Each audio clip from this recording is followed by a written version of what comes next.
Todos muito bem-vindos ao nosso Teatro ACISP. É uma honra e uma alegria receber todos vocês nessa noite aqui na nossa casa. Um evento que será realizado a seguir foi idealizado e realizado pela Associação Comercial Industrial Agropecuária de Serviços de São Sebastião do Paraíso, a ACISP, em parceria com a 41ª subseção da OAB, a Ordem dos Advogados do Brasil, aqui de São Sebastião do Paraíso. Conta com o apoio institucional da Federaminas. Nós gostaríamos, antes de iniciar a nossa reunião, antes de convidar as pessoas que irão fazer uso da palavra nessa noite de hoje, gostaríamos de rapidamente apresentar um pouco dos serviços e das ações que a ACISP realiza aqui em São Sebastião do Paraíso, numa apresentação rápida para todos os senhores que se encontram aqui. Lembrando, pedimos para que abra as cortinas e prepare o telão, por favor, para que a gente possa apresentar o vídeo. Lembramos que este nosso evento de hoje está sendo transmitido através do YouTube e também das redes sociais da CISP e da Líder TV, sendo levado para as entidades empresariais e comerciais de todo o estado de Minas Gerais, via Federaminas. Então, convidamos a todos vocês para juntos acompanharmos uma apresentação rápida de ações atuais, ações realizadas ao longo da história da nossa Associação Comercial Industrial Agropecuária de Serviços aqui de São Sebastião do Paraíso, a nossa ACISP.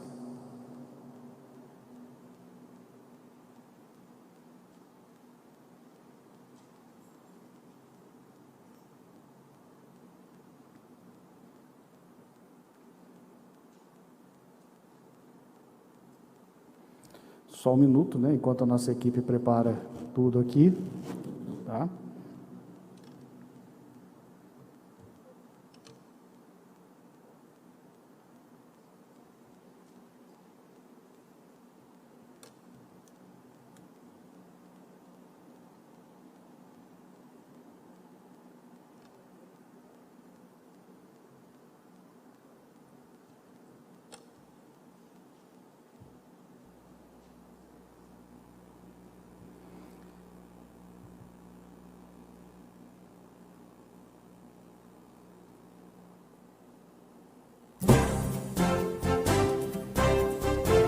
A ACISP, Associação Comercial Industrial Agropecuária de Serviços de São Sebastião do Paraíso, foi fundada em 3 de agosto de 1958. Em sua história, traz a marca de ser uma entidade forte na defesa dos empresários e atuante na melhoria da comunidade. Desde a sua instituição, a ACISP sempre esteve presente nos fatos importantes e marcantes da cidade, apoiando e incentivando ações que contribuíram para o desenvolvimento local. Em 1995, o quadro social da ACISP anotou um crescimento destacado, com a liderança do dinâmico presidente Dr. Ailton Rocha de Silos, o que possibilitou a ampliação das ações e a atuação. A ACISP conta atualmente com 2.672 associados que contam com serviços voltados para o apoio e desenvolvimento do setor produtivo paraizense. Integra as principais federações empresariais com constante presença em suas diretorias, o que garantiu um amplo reconhecimento da destacada atuação da associação. Pelo dinamismo do trabalho realizado, a ACISP buscou a implantação em Paraíso de uma unidade do SENAC, do balcão do SEBRAE, do escritório de representação da JUSENG, a Junta Comercial do Estado de Minas Gerais, a coordenação regional do Núcleo de Apoio às Micro e Pequenas Empresas da FIENG, instalação da unidade do Centro de Atividades do Trabalhador, do SESI, implantação e manutenção do escritório de representação do Centro de Integração Empresa-Escola, o CIEE, instalação do Balcão de Oportunidade de Negócios do BDMG, o Banco de Desenvolvimento de Minas Gerais, implantação e manutenção da Escola Técnica de Formação Gerencial entre os anos de 1997 e 2015 e a criação de uma empresa júnior junto à Faculdade de Administração da Libertas Faculdades Integradas. Implantação da Cooperativa de Crédito Mútuo dos Comerciantes de São Sebastião do Paraíso, a Paraísocred, e da Cooperativa de Consultores e Educadores de São Sebastião do Paraíso, a Coeducom. Implantação da Associação Comunitária para Assuntos de Segurança Pública, a ACASP, com o objetivo de arrecadar recursos financeiros junto aos empresários locais para a compra de veículos e equipamentos para as polícias militar e civil, sendo a primeira associação com esse objetivo criada em Minas Gerais. Implantação da Câmara de Conciliação, Mediação e Arbitragem, a CAMASP, atuando desde 2004 em toda a região, complementada em 2015 por um posto avançado de conciliação extrajudicial, o PACE, em parceria com a Federaminas e o Tribunal de Justiça de Minas Gerais. Implantação da Câmara de Comércio e Relações Exteriores em parceria com a FIENG. Instalação em 2013 do novo e amplo programa de estágios de níveis médio e superior, o PROE. Informatização e digitalização das consultas aos principais birôs de crédito do país. Convênio com o Senar, Serviço Nacional de Aprendizagem Rural, para cursos, treinamentos e qualificação da mão de obra rural. Implantação do Serviço de Marcas e Patentes em parceria com a FIENG. Instalação do Serviço de Certificação de Origem. Oferta de convênios médicos e odontológicos para os seus associados, em parceria com instituições especializadas. Implantação das câmaras de couro e do café, fomentando setores importantes da economia local. Construção do Centro Empresarial Paraizense, com área total de 1.800 metros quadrados, contendo todos os serviços oferecidos pela CISP, além de um centro de treinamento, salas de reuniões e um teatro moderno e completo, com capacidade para 350 lugares. Idealização e criação da Orquestra Filarmônica Infanto-Juvenil SESI CISP, oferecendo instrumentos, orientação sociocultural e formação musical para cerca de 60 jovens entre 7 e 17 anos. Realização de cursos profissionalizantes em parceria com as principais instituições do país, como Senai, Senac, Sebrae e Senar. E implantação da Cooperativa dos Fruticultores do Sudoeste Mineiro, a Cooperfrute. E desde 2013, a CISP passou a fazer parte da Federação das Câmaras de Dirigentes Lojistas de Minas Gerais, a FCDL, abrigando a CDL na cidade e ampliando a oferta de serviços e apoio aos empresários locais. A CISP sempre realiza campanhas de incentivo ao comércio paraizense nas datas comemorativas, uma forma de apoiar, incentivar e promover os comerciantes locais. Por sua atuação destacada, a CISP e sua presidência angariaram reconhecimento, premiações e moções de aplauso, destacando sempre o dinamismo e a forte atuação em defesa do setor produtivo paraizense. A Associação Comercial, Industrial, Agropecuária e de Serviços de São Sebastião do Paraíso tem participação efetiva em todas as políticas socioeconômicas do município, contribuindo para o desenvolvimento sustentável de Paraíso. A CISP-CDL, forte, dinâmica e atuante em defesa dos empresários de São Sebastião do Paraíso.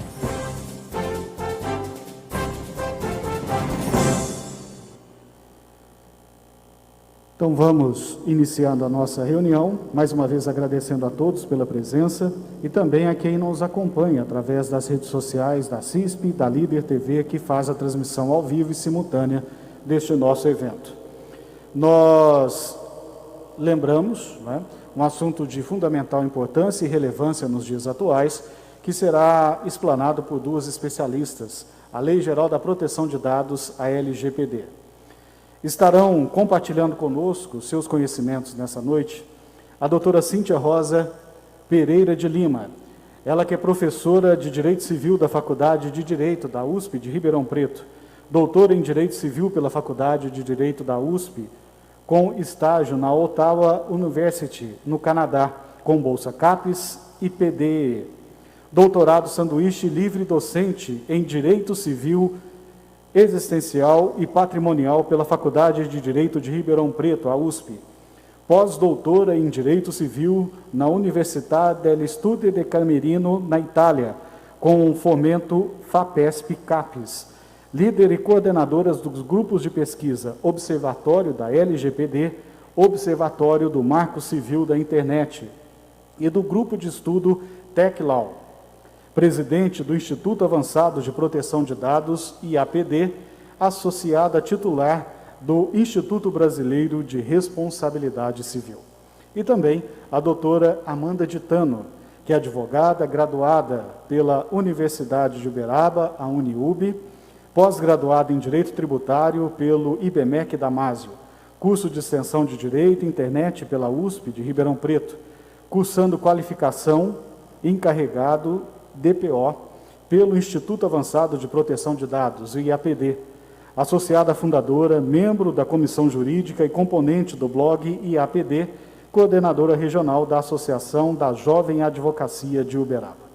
Antes de ouvirmos os ensinamentos que serão partilhados conosco nessa noite, gostaríamos de convidar para dar boas-vindas a todos vocês o presidente da CISP, Dr. Ailton Rocha de Silos. Por favor, doutor.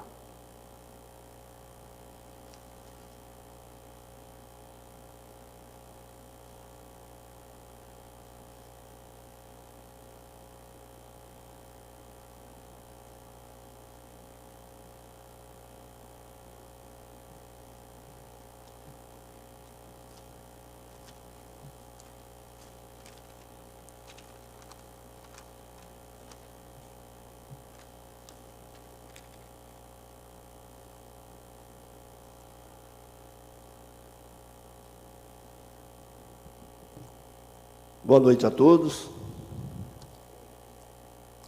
Ilustríssimo senhor Dr. Antônio Carlos Pelúcio, ilustre presidente da 41ª subseção da OAB local, nosso parceiro neste evento, juntamente com a Federaminas, Federação das Associações Comerciais e Empresariais de Minas Gerais, que, na pessoa do nosso presidente, Valmir Rodrigues, possibilitou-nos estender esta apresentação a várias ACS e OABs do nosso Estado, que estamos atingindo ao vivo via TV Líder local.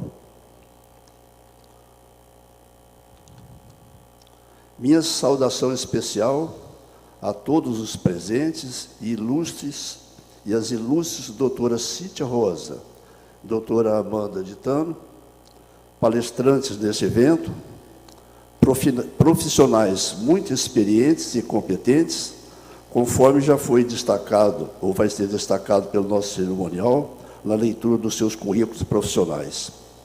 É uma honra para nós, paraisenses, recebê-las aqui em casa para tratar da Lei Geral de Proteção aos Dados, LGPD, lei que representa um marco histórico na regulamentação de dados do nosso Brasil, tanto nos meios físicos como nas plataformas digitais, por pessoa natural ou por pessoa jurídica de direito.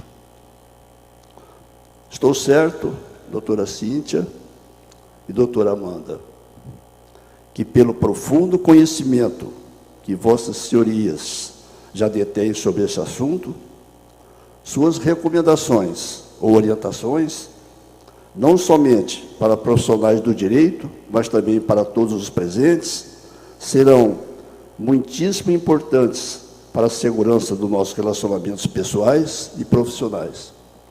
Sejam muito bem-vindas. Muito obrigado.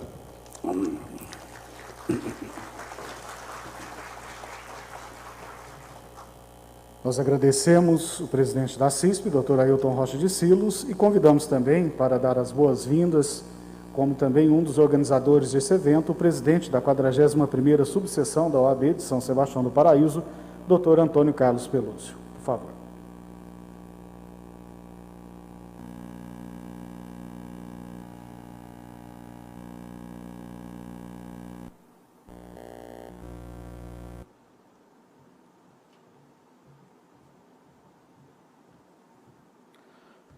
Boa noite a todos.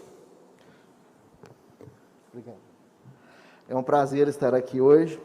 Em primeiro lugar, queria agradecer muitíssimo à CISP, na pessoa do seu presidente, Dr. Ailton Rocha de Silos, pela parceria no evento de hoje. Como muito bem disse o Dr. Ailton, que me precedeu, a Lei Geral de Proteção de Dados, ela é uma novidade, mas um marco histórico na legislação brasileira. Hoje em dia, os dados são um patrimônio muito grande da pessoa, das empresas, e por isso eles devem ser respeitados, devem ser protegidos. E é isso que a LGPD veio trazer para nós, principalmente nesse campo de informática, que hoje em dia, como nós sabemos, tudo é informática. Nossas relações de comércio, os próprios processos judiciais agora são eletrônicos, né?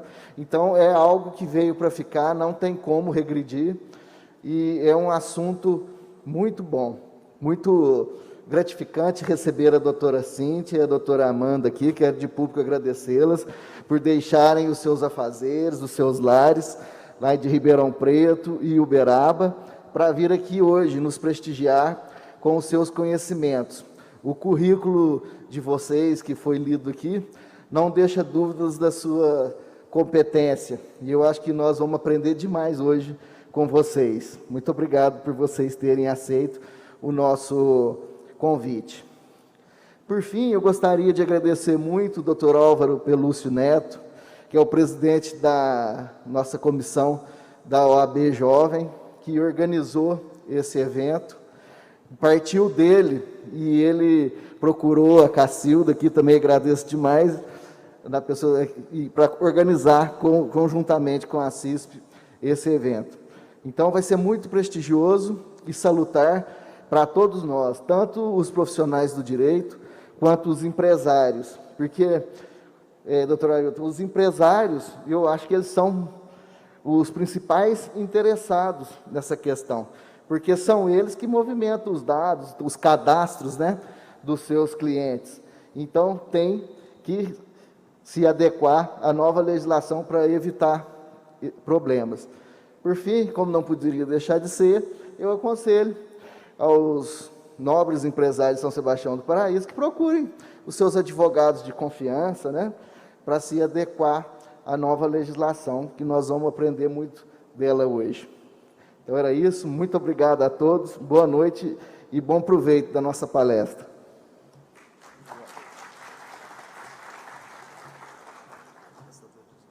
Nós agradecemos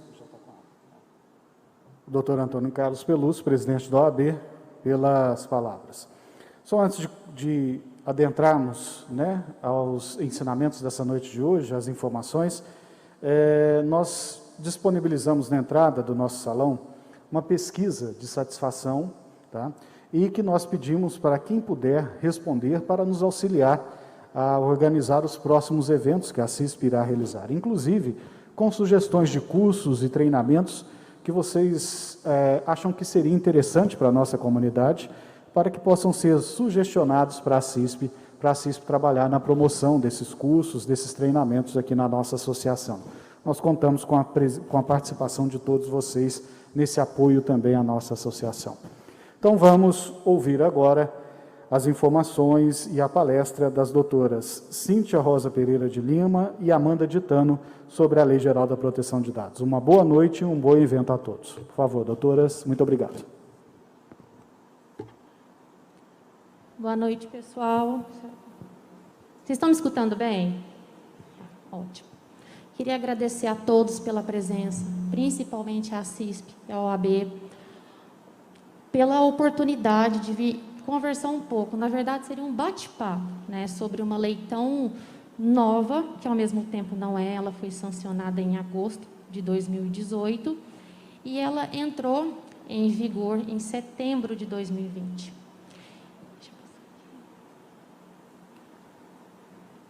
Aqui eu vou começar com uma pergunta: por que uma lei geral de proteção de dados pessoais? Eu destaquei o direito à privacidade porque hoje já existem várias leis, mas de uma forma genérica, que elas tratam dos dados pessoais. A Lei Geral de Proteção de Dados, o objetivo dela é regulamentar as empresas da forma que elas vão fazer o tratamento de dados dos seus clientes, os tratamentos coletados, a forma de armazenar. Aqui eu vou passar brevemente esse slide, e quem quiser anotar, essas leis, elas são esparsas, todas elas citam um pouco da proteção de dados, mas a nossa LGPD, ela regulamenta a forma com que as empresas elas vão fazer a proteção dos dados. O que são os dados pessoais? O Brasil, ele adotou um conceito expansionista de dado pessoal, pelo qual não somente a informação relativa à pessoa diretamente identificada estará protegida pela lei, mas também aquela informação que tem o potencial de tornar a pessoa identificável. Aqui no slide eu mencionei a Lei de Acesso à Informação, a Lei Geral de Proteção de Dados e o Regulamento Geral Europeu sobre a Proteção de Dados. Todos os significados, vocês notam que a palavra identificável, ela sempre está presente, porque o dado pessoal, ele tem a função de identificar o titular. A Lei Geral de Proteção de Dados, na verdade, ela protege o titular dos dados pessoais, e não os dados pessoais. E também é importante salientar que a nossa Lei Geral de Proteção de Dados, ela não se estende para a pessoa jurídica. Os dados pessoais sensíveis é uma categoria dentro dos dados pessoais. O que acontece? Ele é mencionado no artigo 5º, porque fala sobre algumas informações diferentes. A questão da origem racial, étnica, convicção religiosa, opinião política, filiação a sindicato ou organização de caráter religioso, filosófico, político, dado referente à saúde ou à vida sexual, dado genético ou biométrico, quando vinculado a uma pessoa natural. Os dados pessoais, eles trazem uma discriminação quando do seu tratamento. Eu vou dar um exemplo para vocês, referente aos dados que mencionam a questão da saúde, porque muitos médicos, nos prontuários médicos, certo? Eles colocam o estado de saúde do paciente. Então, aquela informação, ela é considerada um dado sensível.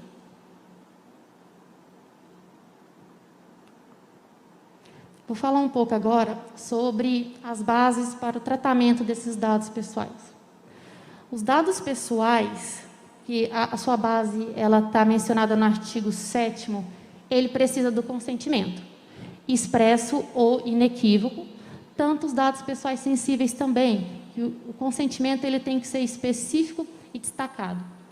Eu fiz algumas anotações aqui, que é algo que acontece lá no escritório, que algumas empresas elas pedem, na verdade, para a gente fazer o termo de consentimento. Então, o termo de consentimento significa, para um dado pessoal ser tratado, o seu titular, ele tem que autorizar, certo? Então, eu levantei alguns pontos que a gente sempre fica atento na hora de elaborar esses termos. O primeiro, a identidade da organização que efetua o tratamento dos dados pessoais, os fins para os quais esses dados eles vão ser tratados, o tipo de dado que será tratado, a possibilidade de revogar esse consentimento. Então, são algumas informações básicas, porque o termo ele tem que ser bem claro, tanto para respaldar o empresário quanto o titular dos dados. Aqui, referente, essas outras informações sobre os dados pessoais. A execução do contrato ou de procedimento preliminar relacionado a contrato não precisa do consentimento, a legitimidade também não precisa e a proteção do crédito também não precisa. Referente aos dados pessoais sensíveis, a prevenção à fraude e à saúde não precisa também. A gente optou por montar essa coluna no meio para mostrar algumas informações que não são necessário consentimento do titular, mas que ela se aplica nos dois casos: a obrigação legal ou regulatória, a execução de políticas públicas, estudo por órgão de pesquisa, anonimização, exercício regular de direitos em processo judicial, administrativo ou arbitral, proteção à vida ou da incolumidade física, tutela à saúde profissional. Eu queria explicar para vocês um pouquinho sobre a anonimização dos dados. O dado anonimizado é quando ele perde, como que eu vou explicar? Ele não consegue identificar o seu titular. Então, ele passa por um processo específico e irreversível. Então, ele não consegue ser reconstruído. Aquele dado, ele não consegue mais identificar o titular. Nessas situações, não se aplica a Lei Geral de Proteção de Dados, porque, como eu falei no início, a nossa LGPD, ela está aqui para proteger o titular do dado. Existem alguns casos que, da anonimização, se ela consegue ser reversível, a gente denomina como pseudo-anonimização. Então, nesses casos, é aplicada a Lei Geral de Proteção de Dados. Sobre autorização do consentimento, eu queria dar um exemplo para vocês, bem polêmico, que aconteceu, que foi quando o WhatsApp atualizou o termo de política e privacidade. Porque todos vocês atualizaram e ele não ficou muito claro, mas o titular ele não tinha a opção de discordar, né, da forma que o WhatsApp iria tratar os seus dados. Então, se você não concordasse, você não ia usar o aplicativo.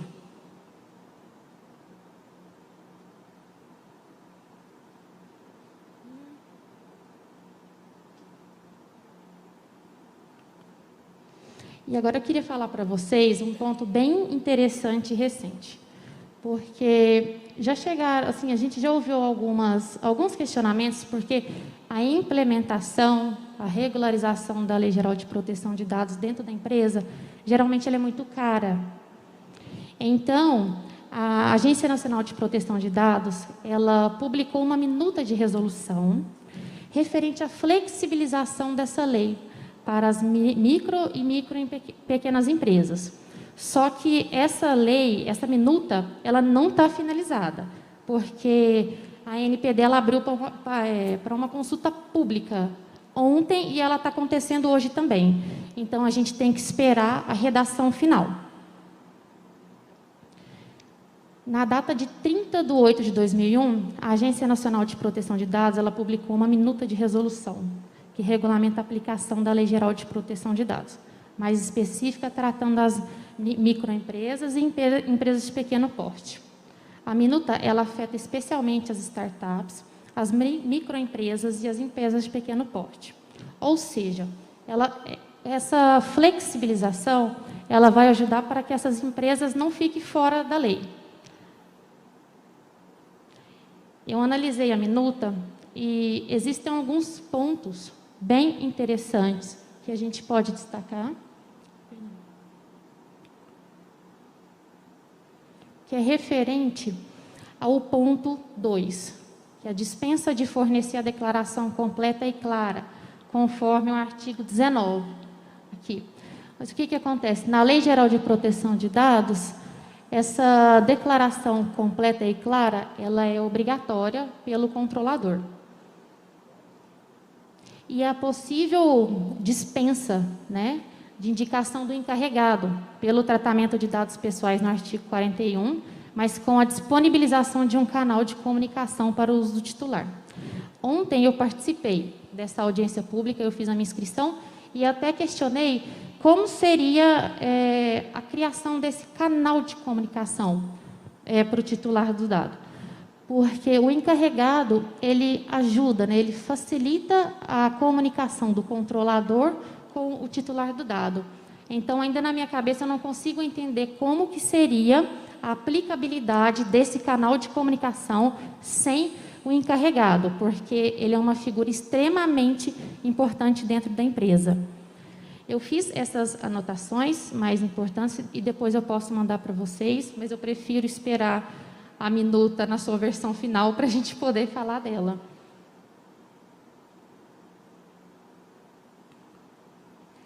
E aqui a gente vai falar agora quando não se aplica a Lei Geral de Proteção de Dados. Ela é mencionada no artigo 4º. Esta lei não se aplica ao tratamento de dados pessoais. Primeiro, realizado por pessoa natural para fins exclusivamente particulares e não econômicos. Então, eu vou dar um exemplo para vocês, para poder facilitar a compreensão. eu, Amanda, vou fazer uma festa de aniversário na minha casa, sem fins lucrativos, não vou cobrar convite, mas eu tenho que contratar uma cerimonialista para poder ajudar. Então, a cerimonialista, ela me solicita uma lista com o nome dos convidados e o telefone. Eu vou fornecer essa lista para ela. A Lei Geral de Proteção de Dados, ela não se aplica para mim, mas se a cerimonialista pegar essa lista e utilizar as informações, às vezes, para entrar em contato com os convidados, a Lei Geral de Proteção de Dados se aplica a ela. 2. Realizado para fins exclusivamente jornalístico ou artístico ou acadêmicos, aplicando-se a estas hipóteses os artigos 7º e 11 desta lei, que é a questão da anonimização dos dados. 3. Realizado para fins exclusivamente de segurança pública, defesa nacional, segurança do Estado ou atividades de investigação e repressão de infrações penais. Eu vou dar um exemplo da letra D, porque seria quando, vamos supor, na cidade de vocês aparecem aqueles cartazes com a foto de uma pessoa que ela cometeu uma infração penal, tem o nome dela e as informações, que a gente fala a pessoa que está sendo procurada. Esses parágrafos referentes ao artigo 4º, eles regulamentam a aplicação do inciso 3º. Mas o que acontece? A Lei Geral de Proteção Penal, a Lei Geral de Proteção de Dados Penal, ela está sendo discutida ainda. Então, agora eu vou passar para a professora Cíntia, porque ela vai continuar explicando alguns pontos bem relevantes da Lei Geral. Muito obrigada, doutora Amanda. Antes de continuar a apresentação, quero agradecer à CISP, na pessoa do seu presidente, doutor Ayrton, e também agradecer à OAB, na pessoa do seu presidente, doutor Antônio Carlos, o doutor Álvaro também, e a doutora Cacilda, que também conheci hoje. Um prazer enorme. Boa noite também para todos. É até uma emoção, né, a gente fazer esse evento presencial. Também boa noite para quem está acompanhando o evento à distância. Porque esse é o primeiro evento híbrido, né, que eu participo, até agora só online, né? Então, é uma emoção enorme poder estar aqui com vocês para a gente debater. Como a doutora Amanda falou, vai ser um bate-papo.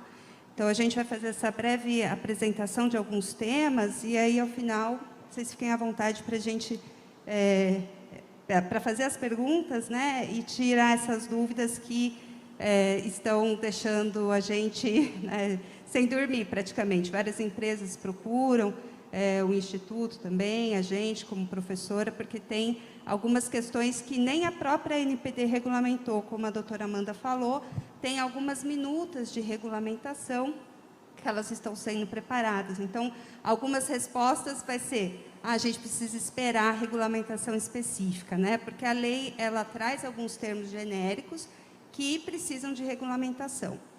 Mas um ponto importante, a gente entender, a doutora Amanda falou, quem é o sujeito da proteção de dados pessoais? Que é a pessoa física, a pessoa natural. Pessoa jurídica, ela não é a destinatária dessa proteção, né, no Brasil.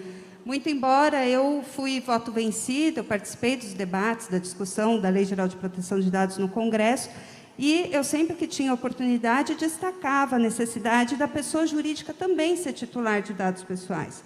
Então, eu vejo que há uma possível inconstitucionalidade na restrição da lei.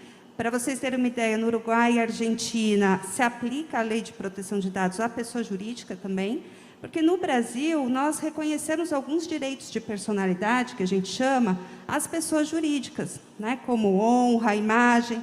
Então, é importante que esse debate ainda vai continuar, porque faz todo sentido no nosso ordenamento jurídico também garantir esse direito de personalidade às pessoas jurídicas. Mas, do outro lado dessa relação jurídica, que a gente chama, né, na outra ponta, quem que realiza o tratamento de dados são duas figuras, né? A primeira figura é o controlador, que é aquele que dita as regras para o tratamento de dados pessoais.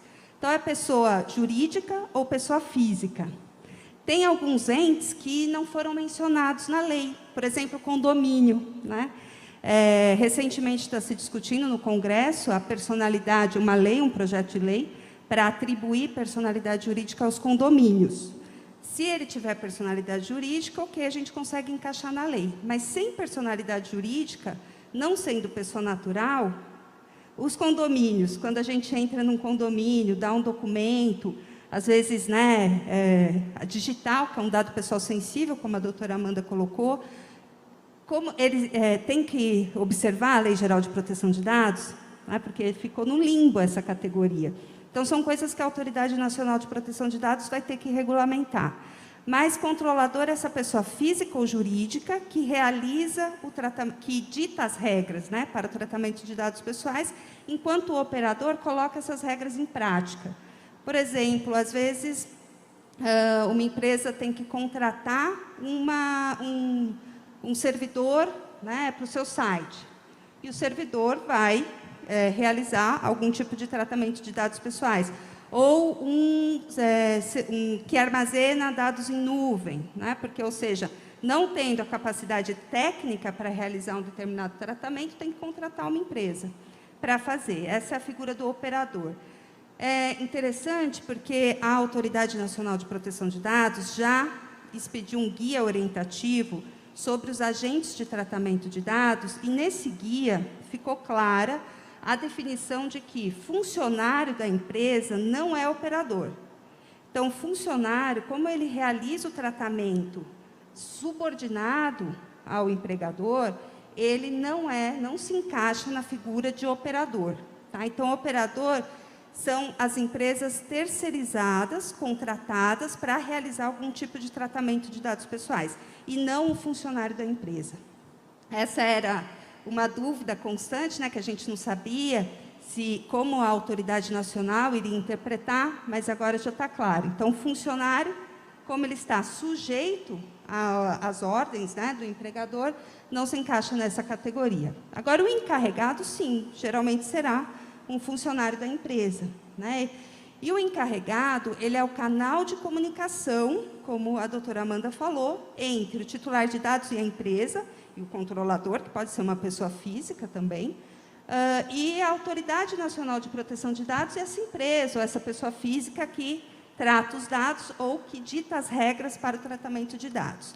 Então, se o titular de dados quiser exercer um direito que a lei prevê, ele entra em contato com o encarregado, e o encarregado vai responder conforme o artigo 9º da Lei Geral de Proteção de Dados, identificando o controlador ou operador, identificando quais informações a respeito do titular ele tem, para quais finalidades essas informações são tratadas e qual é a base legal, né? Ou quais são as bases legais que a doutora Amanda expôs, né? Do artigo 7º para dados pessoais genericamente considerados e o artigo 11 para dados pessoais sensíveis. Então, a hipótese do encarregado, a doutora Amanda colocou, para as pequenas empresas, ela está provavelmente dispensada.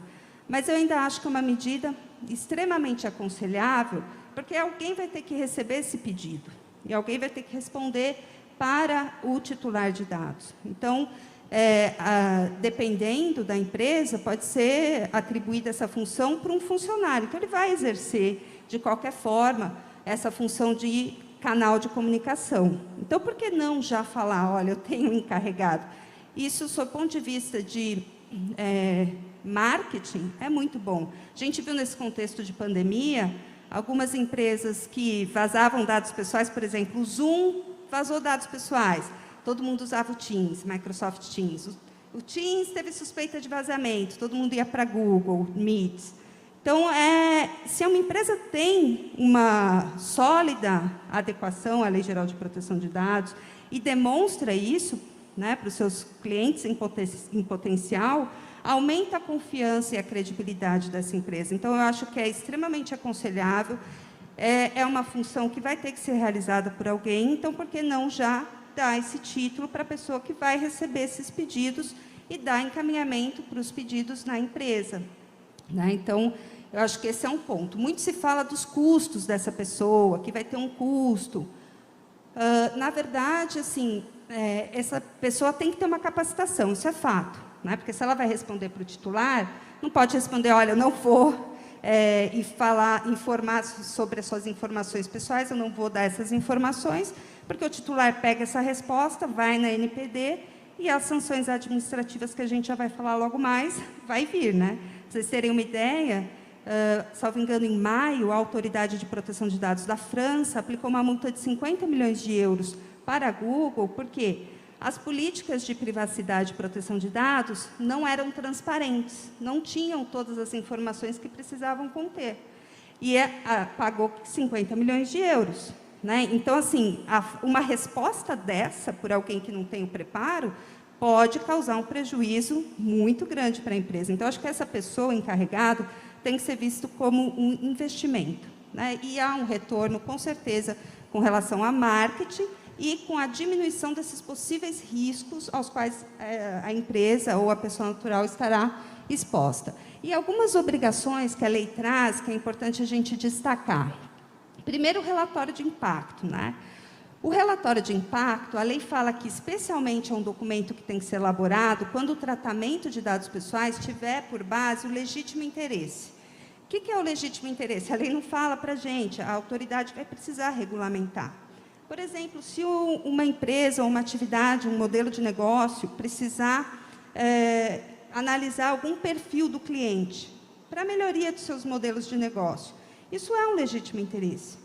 O problema é que essa base legal, do meu ponto de vista, tem que ser usada com o maior cuidado possível, porque, às vezes, é uma confissão de culpa. Porque, às vezes, nesse exemplo, eu acho que é totalmente razoável.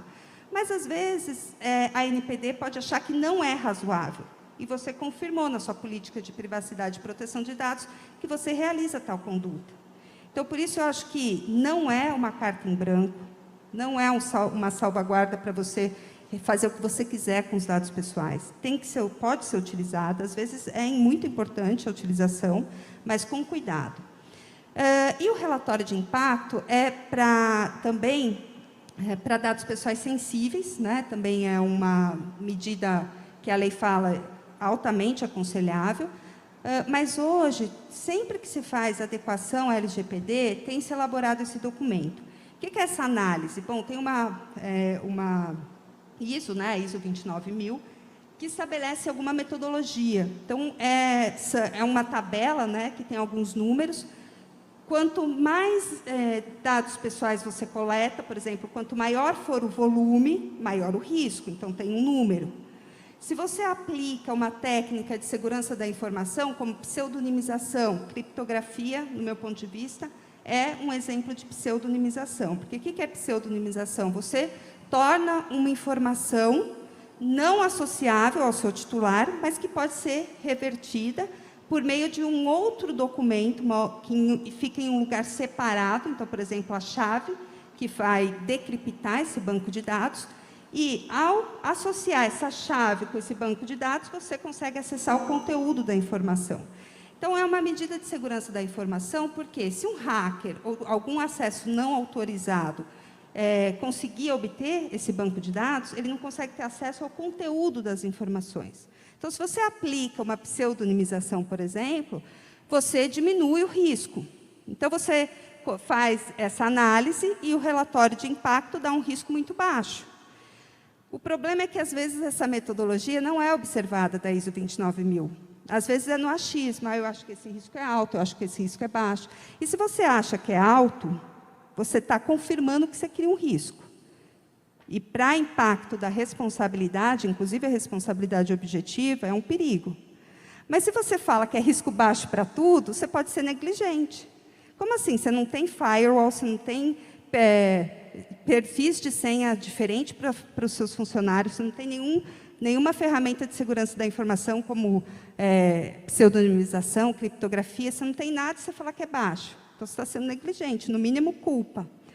Então, esse é um documento que tem que ser visto com a máxima cautela, não pode sair fazendo por aí achismo, né? E se for muito caro o documento, né, no serviço de adequação da Lei Geral de Proteção de Dados, ou mesmo quem presta esses serviços, né, os advogados, tem que tomar um cuidado na hora de elaborar, porque às vezes pode criar até um problema para o cliente ao invés de solução. Então, se tiver um parecer jurídico bem fundamentado, olha, nesse caso não é legítimo interesse, não é dado pessoal sensível, não há necessidade de relatório de impacto.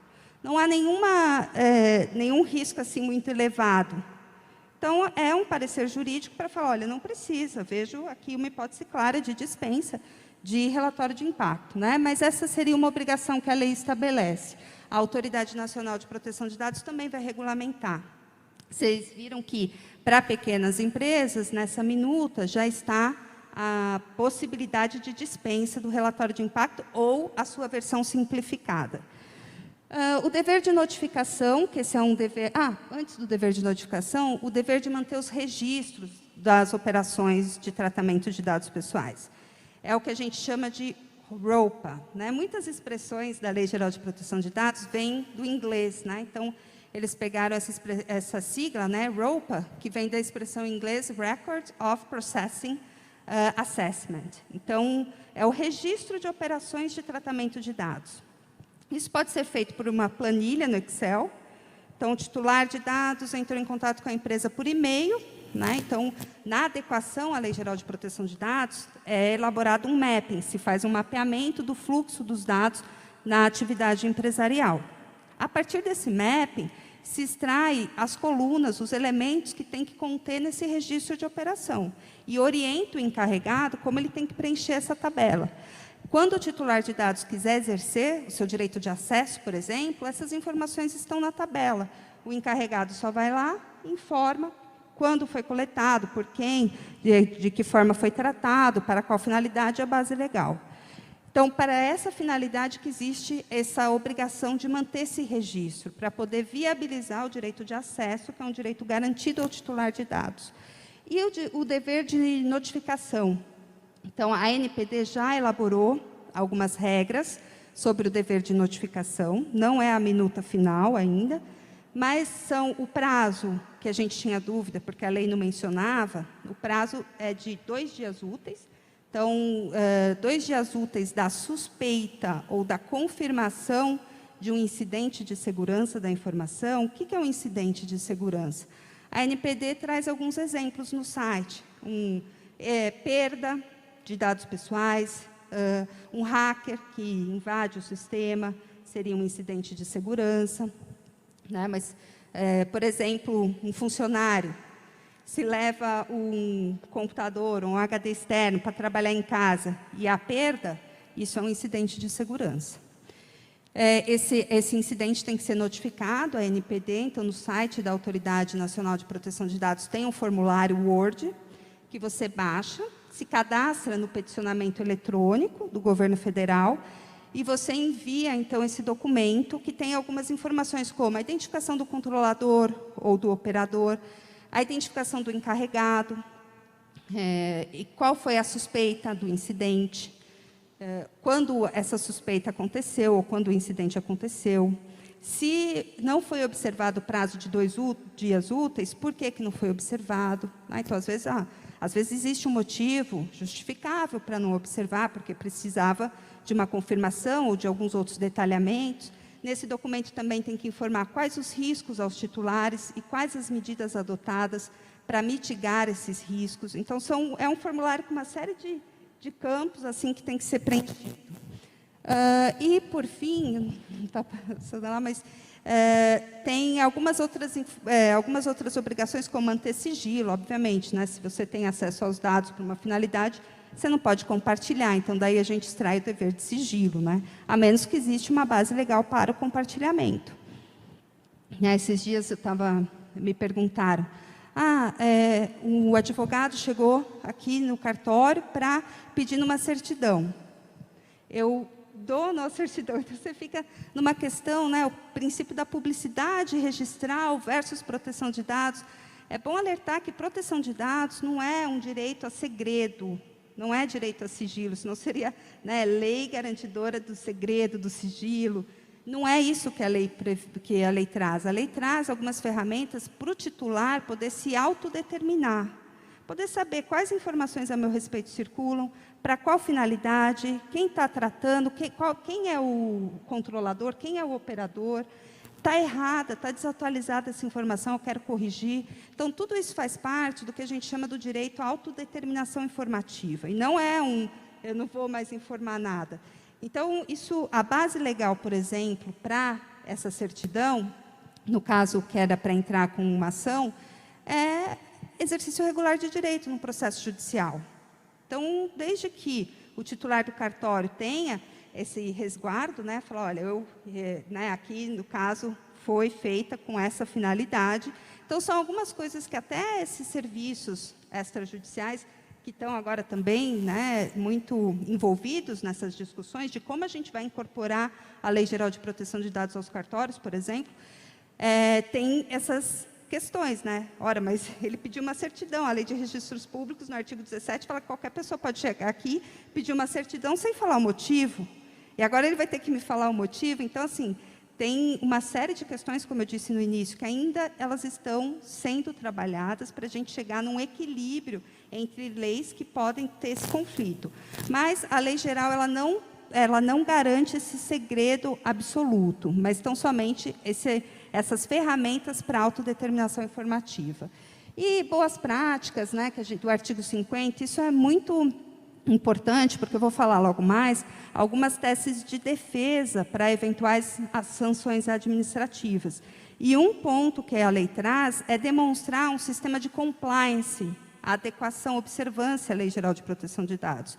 Por isso, é uma obrigação com vantagens. Se você demonstra um compliance à Lei Geral de Proteção de Dados, ou seja, se você demonstra, olha, eu fiz um mapeamento, eu faço o ROPA, eu registro todas as operações, tenho um encarregado, não consigo controlar tudo. Infelizmente, aconteceu um vazamento, mas aconteceu o vazamento, eu fiz, né, tudo para mitigar os prejuízos. Então, tudo isso é levado em consideração e será levado em consideração pela ANPD, que é o órgão, pode passar, que é o órgão que a lei traz como regulador desse tema, né? Quando a gente fala o órgão regulador, é o órgão que tem a competência para fiscalizar o cumprimento da lei, interpretar esses termos mais genéricos que a lei traz e verificar, a partir das auditorias, se houve alguma violação à lei e, a partir de um processo administrativo,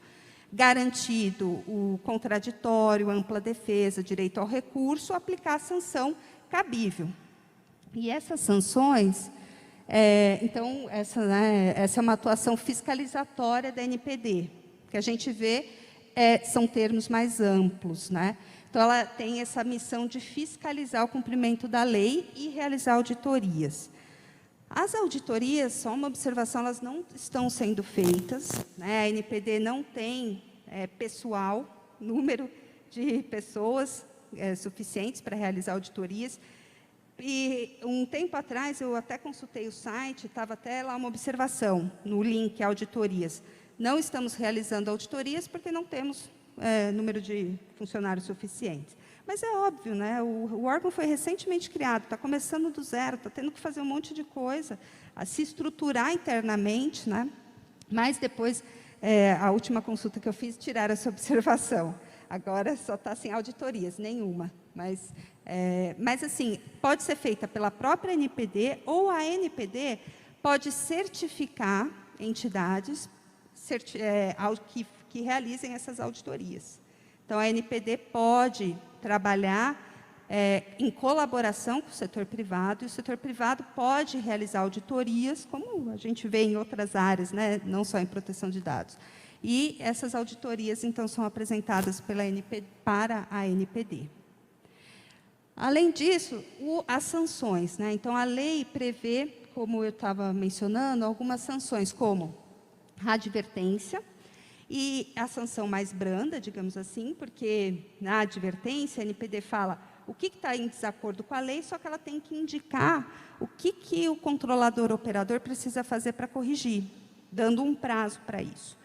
A outra sanção, que é a que todo mundo tem medo, é a de multa, né, de até 2% do faturamento, limitada a R$50 milhões por infração. E essa multa, ela já existe no Marco Civil da Internet, num percentual muito maior, 10%. Né? É que eu não tenho conhecimento até hoje de nenhum juiz que aplicou essa multa de 10% do faturamento por tratamento de dados pessoais em desconformidade com o que o Marco Civil da Internet trazia. mas já era possível essa sanção. Eu entendo que os 10% foi revogado pela Lei Geral de Proteção de Dados, porque quando uma lei posterior vem e traz uma regra específica, ainda que esteja em outra lei específica, porque isso é uma discussão interessante, quando a gente compara a Lei Geral de Proteção de Dados com o Marco Civil da Internet, a Lei Geral de Proteção de Dados, muito embora ela tenha esse adjetivo geral, ela é específica. Porque o Marco Civil da Internet trata dos direitos dos usuários da internet, enquanto que a Lei Geral de Proteção de Dados é específica sobre proteção de dados. Se a gente comparar a Lei Geral de Proteção de Dados com a Lei do Cadastro Positivo, a Lei de Acesso à Informação, aí ela é geral, porque essas leis são setoriais. Então, tem esse debate também que a gente precisa analisar, mas a multa, então, hoje é 2%, no meu ponto de vista, o Marco Civil da Internet foi revogado. A multa diária, que é uma multa específica, ou seja, ela é aplicada para coagir o controlador e o operador, dissuadir esses agentes a deixar de realizar aquela prática em desconformidade com a lei. Então, aquela multa de, sei lá, R$10.000 por dia, até publicar no site as políticas de privacidade e proteção de dados. Então, tem que ser um valor que realmente tenha essa função de, aqui melhor eu cumprir, senão vai ficar muito caro. A publicização, vocês podem verificar que quanto mais a gente vai descendo esse rol, as penas vão se agravando, né? A publicização, no meu ponto de vista, é muito mais grave do que a multa, porque às vezes a empresa ela investe milhões de reais, anos e anos, para construir uma imagem, e essa imagem é desconstruída com uma publicação no site da NPD de que aquela empresa não cumpre a Lei Geral de Proteção de Dados. E você perde todos os seus clientes, toda a sua confiança no mercado. Então, no meu ponto de vista, essa publicização que ninguém fala é muito mais grave do que a multa.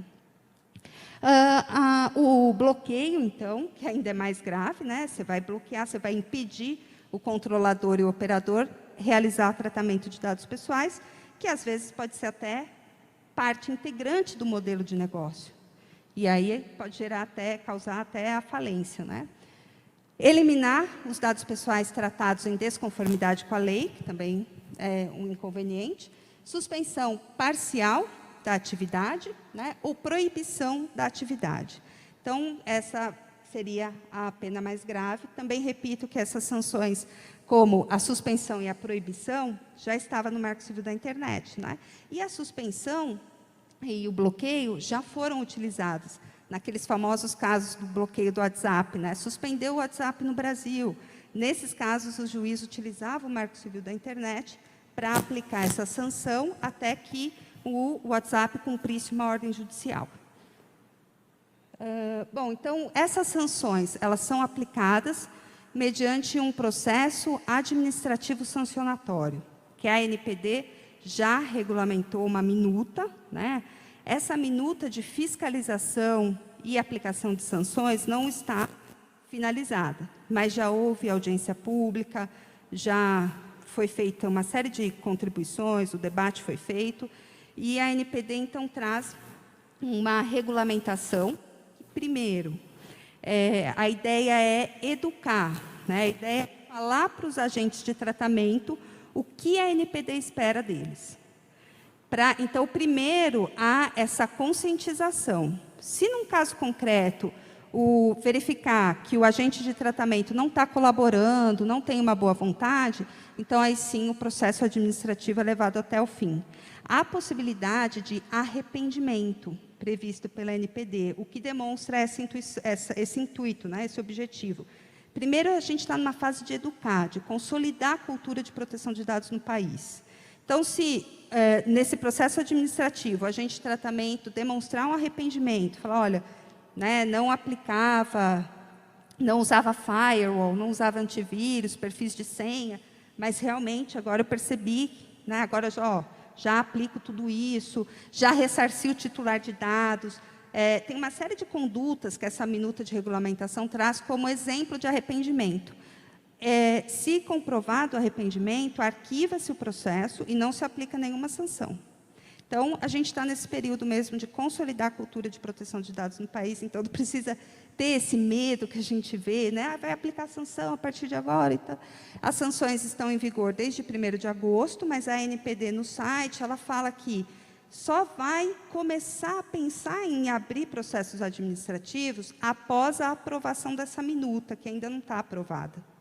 Então, por enquanto, ainda não tem previsão de início desses processos administrativos. Mas as defesas para esse processo administrativo, elas são construídas a partir do parágrafo 1º do artigo 52 da lei. Então, por exemplo, a boa-fé do infrator. O controlador e o operador, como eu disse, né, no exemplo, eles têm uma boa-fé, eles adequaram a Lei Geral de Proteção de Dados, estão, né, adotando ferramentas de segurança da informação, claro, dentro da lógica do possível, do razoável, né? Até o poder público tem a lógica do possível para realizar suas obrigações, como eficacização de direitos sociais, direitos fundamentais, que é a reserva do possível, quanto mais os entes privados, né? Então, ele, dentro da realidade econômica da empresa, tanto é que a ANPD discute essa regulamentação específica para as empresas de pequeno porte, ele adotou algumas medidas, então ele demonstra boa-fé. Essa é uma matéria de defesa. A condição econômica do infrator, né? Isso também é uma forma de tentar equilibrar para que essas sanções não inviabilizem negócios e não acarretem, né, falências, porque não é isso que a Lei Geral de Proteção de Dados quer. Cooperação do infrator, né? Então, se o agente de tratamento coopera, mitigando os riscos dos titulares. Então, alguns detalhes, né? Queria destacar também a adoção de políticas de boas práticas e governança, então, um sistema de compliance, a proteção de dados. Todos esses fatores são matérias de defesa que, no processo administrativo instaurado pela ANPD, o agente de tratamento tem que demonstrar.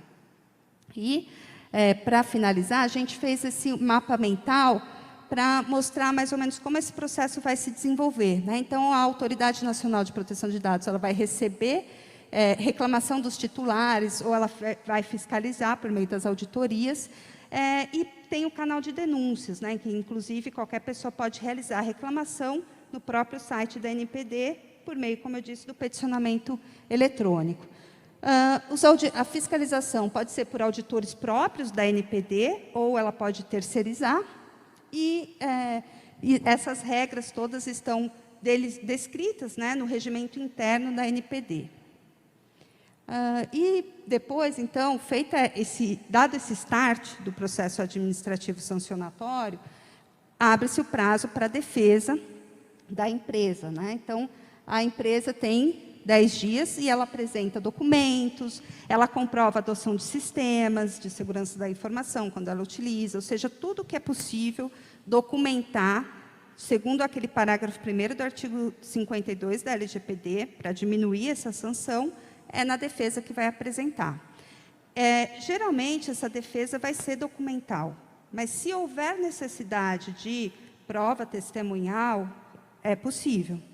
Mas eu acho que vai ter que ser muito bem justificado o porquê daquela testemunha e porquê que a documentação da empresa não supre a prova testemunhal. Porque na LGPD, a gente tem um princípio que é o princípio da responsabilização e prestação de contas, que é o inciso 10 do artigo 6º. Por esse princípio, o agente de tratamento ele tem que manter toda a documentação, não basta só estar de acordo com a lei, tem que demonstrar que está de acordo com a lei. Então, você vai ter que fundamentar muito bem por que sua documentação não demonstra que você está de acordo com a lei e você precisa de uma testemunha. Tá? Por isso, é muito mais eficiente voltar a atenção para a prova documental do que testemunhal nesse processo sancionatório. A ANPD vai analisar. Quem analisa é um órgão dentro da ANPD, que é a coordenação de fiscalização, e o final tem uma decisão, que dessa decisão cabe recurso aos diretores da ANPD. Então, dessa forma, a gente discutia muito, né? Quem vai analisar o recurso? Porque a ANPD, ela não é uma agência, né, reguladora. Ela é um órgão público vinculado à administração pública indireta. Então, quem vai analisar o recurso? O recurso é analisado pelos diretores, que são 5 diretores.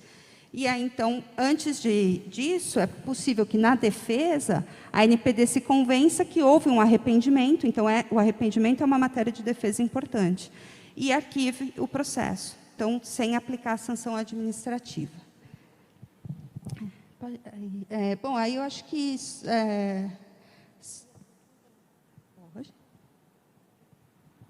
Pessoal, eu também queria fazer um comentário. Um ponto positivo da Lei Geral de Proteção de Dados no Brasil, porque fora, em outros países, essa rotina, entender sobre a proteção dos dados é extremamente normal, essa cultura. Então, vários países já deixaram de fazer investimentos, já deixaram de fazer negócios com o Brasil por causa dessa nossa insegurança.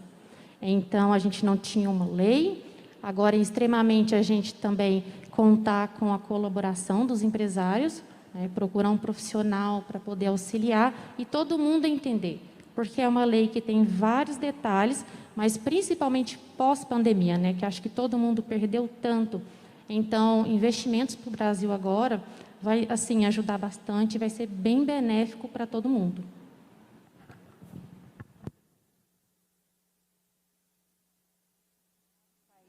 Nosso contato está aí, a gente fica à disposição agora das perguntas.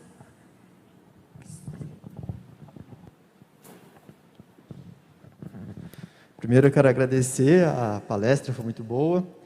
E eu queria já começar com uma pergunta para os empresários que estão aqui, para quem está acompanhando. Para o microempresário, para quem tem uma pequena loja com um cadastro físico ainda, né, que não tem computadores, não tem um sistema eletrônico, para um médico, para um estúdio de arquitetura, qual que é o primeiro passo que ele tem que tomar a partir de agora, que ele tomou ciência da LGPD? E outra questão que eu queria perguntar é se a LGPD pode ser usada para processos cíveis no âmbito do dano moral, gerar danos morais, né? Porque um cliente, amanhã, ele soube da LGPD, ir atrás da loja, ou do seu médico, ou do seu advogado, e ver que eles não aplicam a lei, será que pode gerar um processo judicial cível para gerar um dano moral, por exemplo? Aqui o microfone às vezes está falhando. Excelente pergunta, doutor Álvaro. Com relação a essas pequenas empresas, a lei a gente viu que o doutor Ayrton colocou aí na apresentação, se aplica tanto aos meios físicos quanto aos meios digitais. Então, mesmo que uma pequena empresa tenha cadastro em meio físico, tem que se adequar à lei. Então, são medidas também adequadas a esse meio físico. Às vezes, cadeado em armário. E, geralmente, mesmo quem tem esse tratamento de dados todo digital, às vezes tem documentos também físicos. Então, quando é físico, são essas medidas de segurança, né, organizacional que a lei fala. Cadeado, armário com cadeado, acesso restrito, política de mesa limpa. Então, às vezes, prontuário médico, às vezes, quantas vezes a gente já não chegou no consultório, mesmo no hospital, prontuário de outro paciente do lado, e a gente tendo acesso a dados pessoais sensíveis, né? Então, são essas pequenas mudanças que fazem parte dessa cultura de proteção de dados no país. E, então, precisa procurar um serviço especializado, porque assim, não basta copiar e colar da internet, porque às vezes você está falando que está fazendo alguma coisa e não faz. E às vezes isso pode ser usado até contra você, né? Então, é tudo na forma simplificada, como a doutora Amanda colocou aqui. Isso significa também que os valores cobrados pela essa implementação a pequenas empresas tem que ser menor, porque a própria NPD falou, olha, é tudo simplificado, mas precisa desse suporte, né? Quanto à segunda parte, então, primeiro, um serviço especializado que vai realizar o mapeamento dos dados pessoais, estruturar o ROPA, né, que seria esse registro de operações que vai ser preenchido pelo agente de tratamento de dados, orientar a questão do encarregado, custo-benefício, explicar políticas de proteção de dados e privacidade, e orientar sobre as bases legais, que isso se faz no mapeamento. Ó, você coleta tantas informações pessoais. Essa eu tenho essa base legal, para essa outra base legal. Então, para cada tratamento, esse profissional especializado tem que indicar a base legal, porque nas políticas de proteção de dados e privacidade, você tem que falar, eu coleto esse dado pessoal para essa finalidade.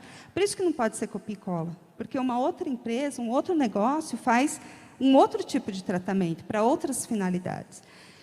E a segunda pergunta, sim, pode ensejar, né, então, a responsabilidade civil por danos morais.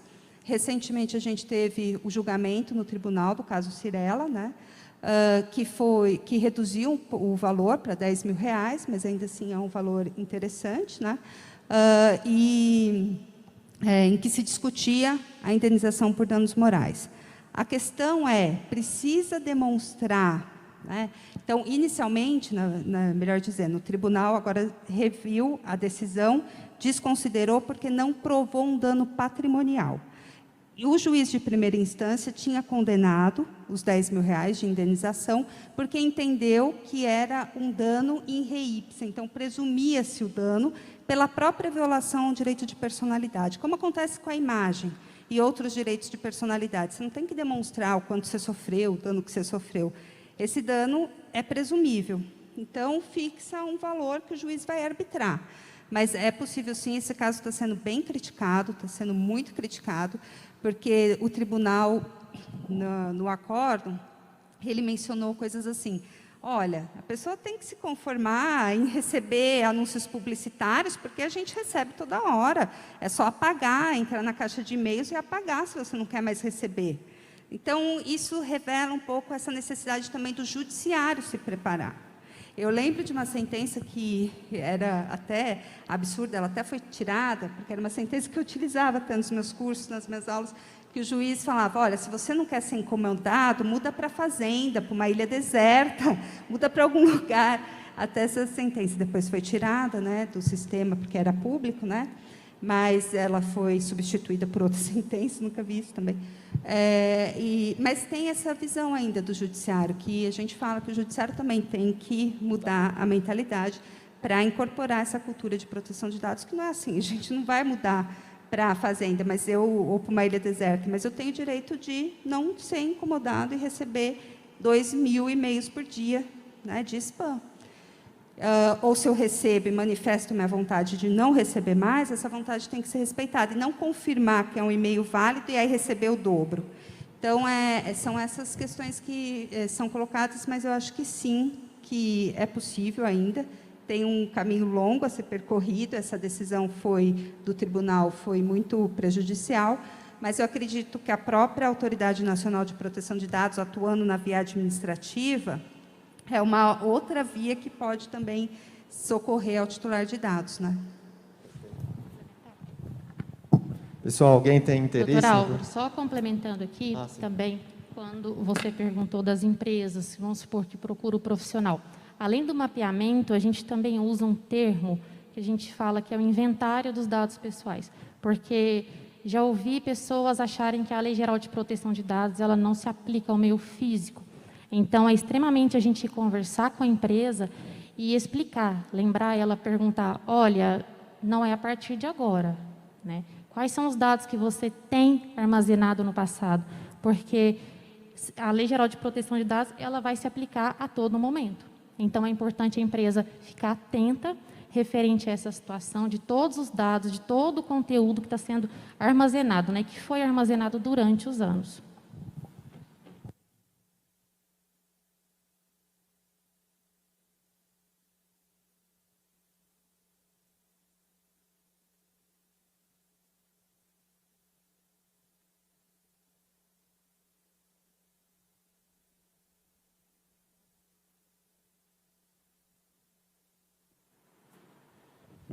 Vou fazer uma pergunta agora prática. Uma questão que nós temos, os advogados, é que os processos são públicos, né? E o PJE, ele tem lá um campo que anota se terceiros tiveram acesso àquele processo. E inclusive tem um alerta lá que o terceiro que acessar o processo pode ser responsabilizado pelos dados que ele retira da lei. Então, eu gostaria de saber, dentro dessa aparente contradição, né, o que vai prevalecer. Porque nós, advogados, sabemos, muitas vezes a gente acessa um processo da gente que não é segredo de justiça, mas que possui dados sensíveis da vida financeira, da empresa ou da própria pessoa física, e a gente vê lá que vários colegas acessaram aquele processo e sem intuito nenhum, porque eles não participam da ação, não tem outro cliente que é terceiro interessado, né? Então, gostaria de saber se a lei, se a LGPD é aplicável a esse tema. E agora, aproveitando o gancho também, que a gente já utilizava o Código de Defesa do Consumidor para cadastros secretos. Eu tive várias ações aqui, inclusive que nós ganhamos em primeira e segunda instância, que bancos se utilizavam de cadastro de outros bancos para negar empréstimo ou negar serviço para o cliente. E não, quer dizer, evidenciava que eles tinham um cadastro que eles repartiam ali, né, e que era ilícito. Então, eu queria saber se a LGPD também pode tratar de maneira mais dura desses casos. Muito interessante essa colocação, doutor Álvaro, porque na primeira parte da pergunta, os processos são públicos. E a base legal para o Tribunal de Justiça disponibilizar no PJE é a lei. São todas as regras de organização judiciária, Código de Processo Civil, lei específica sobre o processo eletrônico, que fala que os dados são públicos. Então, a base legal é obrigação legal, que a gente falou, que está tanto no artigo 7º quanto no artigo 11º. Então, esse é um ponto, a base legal, a obrigação legal. Agora, o compartilhamento de dados é essa possibilidade do terceiro acessar. Eu tenho minhas dúvidas, porque esse é um debate que eu faço com os cartórios, né, porque eu coordeno o curso de especialização em Direito Notarial Registral, eu tenho contato bastante com os cartórios. Eu tenho minha dúvida se certidão, por exemplo, é compartilhamento de dados. Então, eu tenho minha dúvida se um terceiro acessa esses dados que são públicos, se isso é um compartilhamento de dados, porque não me parece.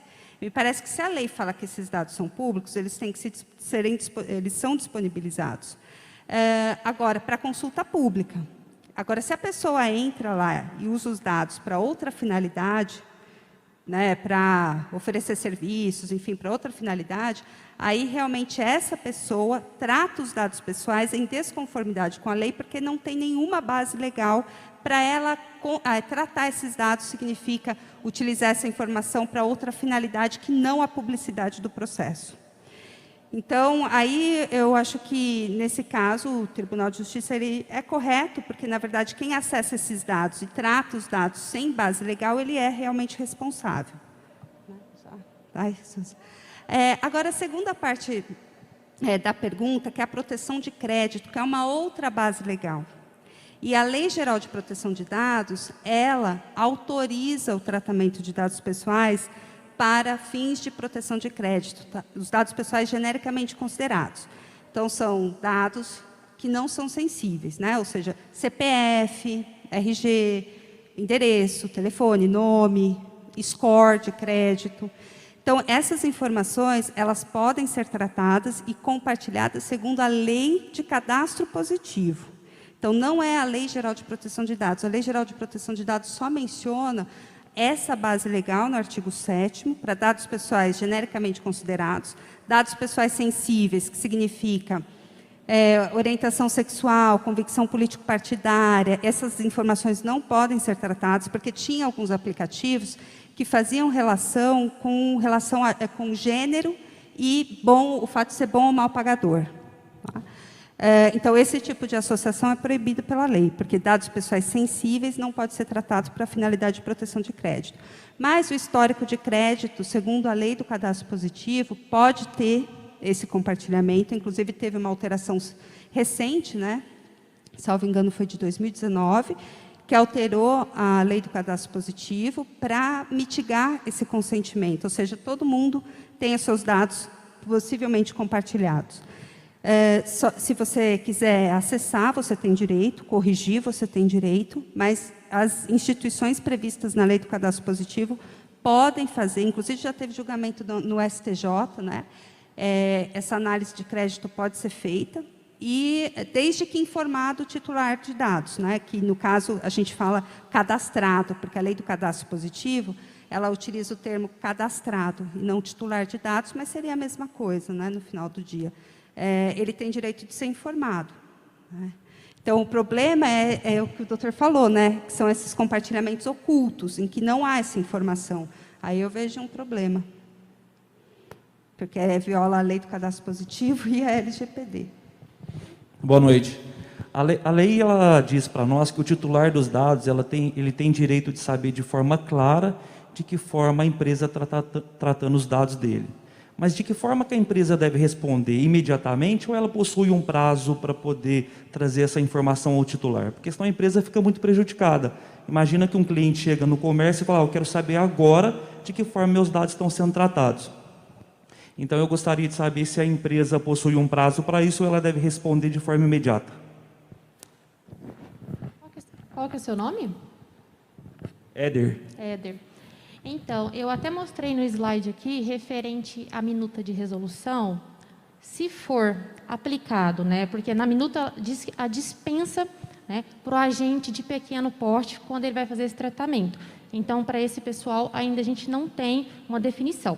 Mas na lei, ela fala com o prazo de 15 dias, de acordo com o artigo 19.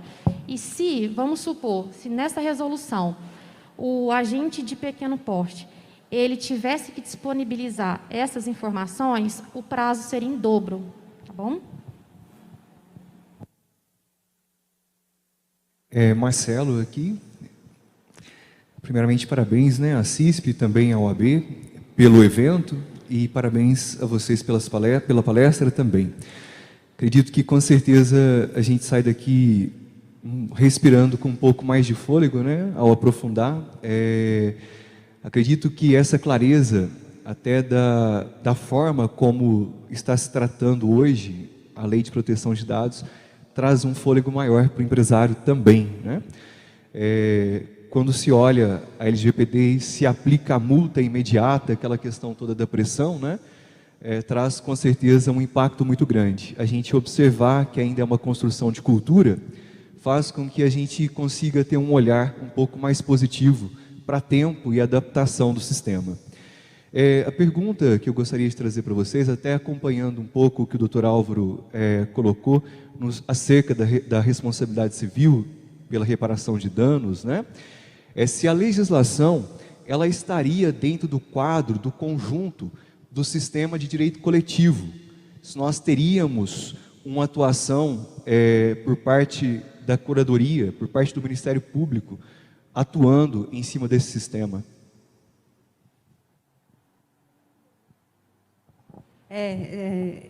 Doutor Marcelo, né, Marcelo? A Lei Geral de Proteção de Dados, ela fala expressamente isso no artigo que trata sobre a responsabilidade civil, no artigo 42, danos individuais ou coletivos. Então, sim, o Ministério Público pode, inclusive, o Ministério Público do Distrito Federal tem atuado de forma muito próxima à Autoridade Nacional de Proteção de Dados, a Senacom.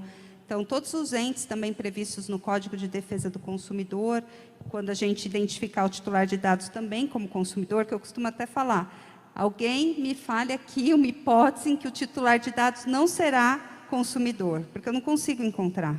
Hoje, com a economia informacional, e vale a pena ressaltar sempre a monetização dos dados pessoais, os dados são remuneração, direta ou indireta.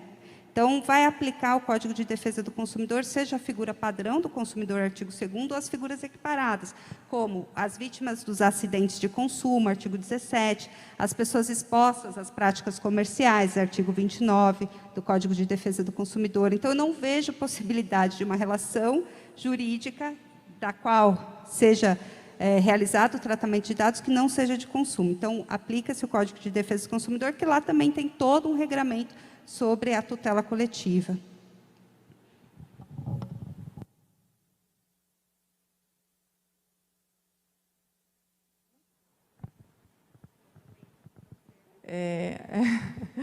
Eu gostaria, primeiramente, de agradecer a presença das doutoras aqui na nossa casa, viu? Reiterar as palavras do nosso presidente, é uma honra recebê-las neste primeiro evento presencial, pós-pandemia, né? Nosso teatro está fechado desde março do ano passado, então é um prazer recebê-las e fazer esse evento em parceria com a OAB, né? Foi uma abertura com chave de ouro. Espero que daqui para frente tenhamos novos eventos, né? Gradativamente, passando essa terrível onda aí de pandemia, né? Doutoras, aqui na nossa casa, a maior parte dos nossos associados são pequenos empresários, ligados principalmente ao comércio. E nós temos aqui ainda na cidade o velho crediário, fichas mesmo, caderninho que as pessoas compram a prazo. Inclusive, algumas pessoas podem até comprar em fichas de outro. Conheço fulano, então vou fazer na ficha daquele. Né? E cadastros muito antigos. Nós temos empresas aqui com mais de 50 anos que provavelmente guardam as fichinhas. Né? Isso também é uma questão muito delicada, né? Precisam tomar muito cuidado com isso, porque até a forma de desfazer dessas fichas, que isso pode gerar um problema muito grave, né? Isso, foi a questão, né, que eu falei sobre o inventário dos dados pessoais, porque eles se aplicam também aos documentos físicos. Então, a empresa ela tem que sempre ficar atenta com a forma que ela vai descartar esse material, porque às vezes ela está descartando uma notinha, algo que é extremamente antigo, que ela vai falar não tem um significado, mas depende, né, o terceiro que vai ter acesso, pode prejudicar bastante. A gente costuma até aconselhar, né, as formas de descartar seguras, né, como picotadeira, né? Então, aí vai ter que tomar essas medidas, né? Não fala incinerar, porque, pelo amor de Deus, sem fogo, por favor.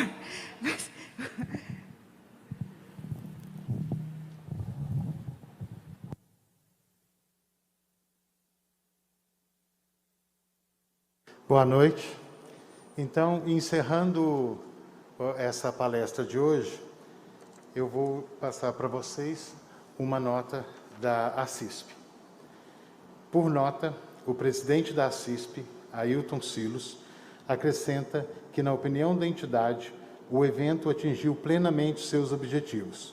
Colocou a ACISP à disposição da OAB local e da Federaminas, para, quando julgarem convenientes, promoverem em nossa casa novos eventos técnicos no alto nível do que acabamos de assistir. Muito obrigado.